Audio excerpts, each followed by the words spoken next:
Hola, ¿qué tal?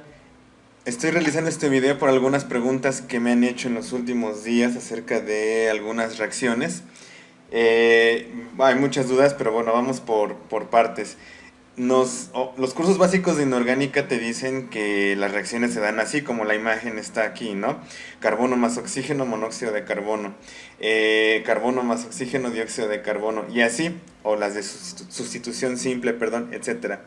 La realidad es que, aunque en teoría se dan así, estos cursos básicos de química están tomando en cuenta que el escenario es ideal, es decir, hay temperatura, presión constante, los reactivos están 100% puros, algo que es muy difícil de alcanzar naturalmente. En fin, hay muchas otras variables que en un curso básico de química no te las van a, no van a ahondar mucho en esos temas, pero bueno, son las bases para entender lo que pasa posteriormente. ¿Qué variables influyen ahí? Pues muchísimas, empezando por la temperatura, presión, la pureza de los reactivos, el recipiente donde se lleva a cabo la reacción. Hay muchísimos factores. Pero bueno, ¿por qué saco a relucir esto? ¿O por qué lo estoy mencionando? Porque me preguntaban de unas reacciones. La práctica era acerca bueno, de la materia de aguas residuales o tratamiento de aguas, no recuerdo bien el nombre. Y resulta que agregaban algunas sustancias y no sabían cómo predecir el resultado de la reacción. Bien, aunque la lógica o el modelo ideal de la química te dice que esto es lo que tiene que pasar siempre que tú mezcles dos compuestos, en la realidad no ocurre tan fácil, ¿no? Por ejemplo, si mezclamos carbonato de sodio con sulfato férrico, teóricamente, o siguiendo la lógica de la imagen que les puse, el ion sulfato, que es el que tenemos aquí, se tendría que ir con la parte positiva del carbonato de sodio, que en este caso es el sodio, para formar otro compuesto que sería teóricamente el sulfato, perdón, el carbonato de hierro, parte negativa con parte positiva, y del otro compuesto lo mismo, parte negativa con parte positiva.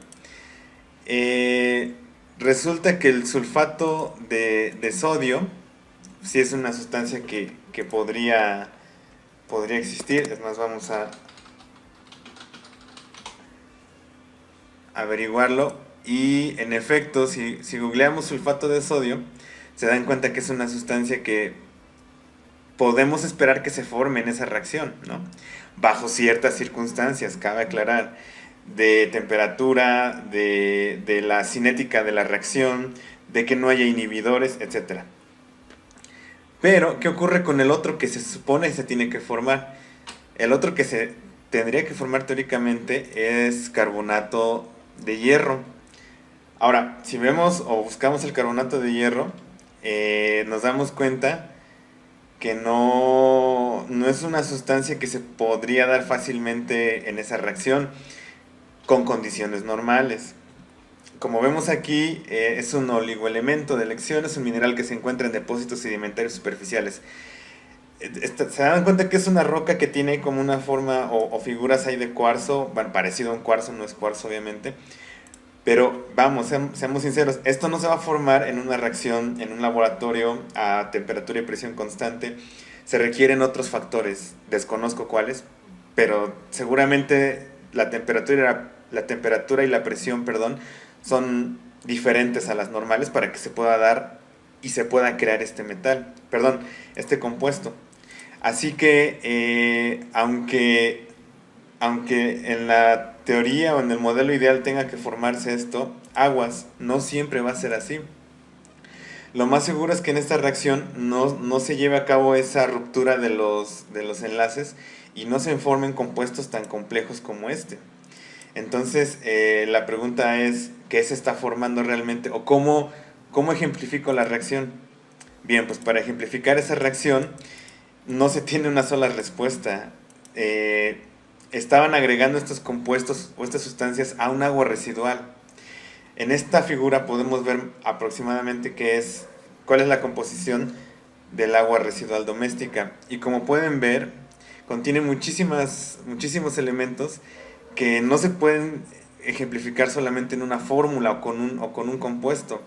Tan solo aquí en la parte de orgánicos, imagínense, vienen proteínas, carbohidratos, grasas.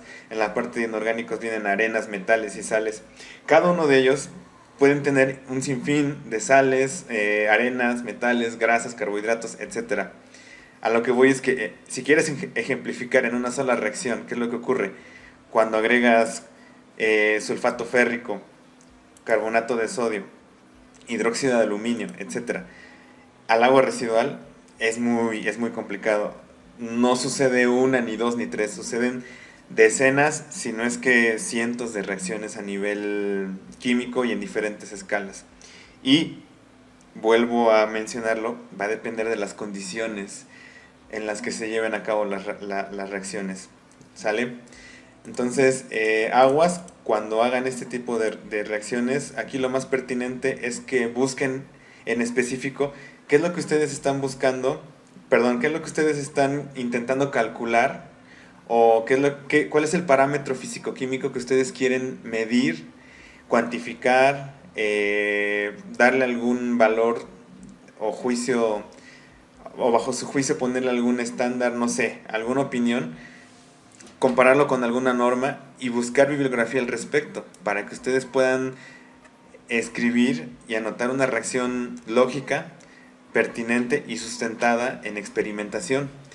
No solamente colocar una reacción por colocarla e incluso atreverse a colocar productos, escribir productos que ni siquiera se van a formar o que pues muy difícilmente se van a formar, como el caso de la siderita. Bueno, espero que les haya servido un poco de guía esto para que se den cuenta cómo predecir los resultados de las reacciones. No se vayan por la lógica del modelo ideal de la química. Y para finalizar, para darse cuenta que es una reacción redox, como su nombre lo dice, un elemento o un compuesto, perdón, se tiene que reducir y otros se tienen que oxidar para que se pueda llevar a cabo este tipo de reacción y balancearlos por ese método. Se balancea, recuerden, con las cargas para que queden de un lado, del lado de los reactivos y de los productos equilibrado en cuanto a cargas, pero para que se lleve a cabo eso tiene que ocurrir la reducción y la oxidación de los compuestos. Ok, entonces eso no lo olviden. Y pues sin más que decir, nos vemos a la próxima. Gracias y hasta luego.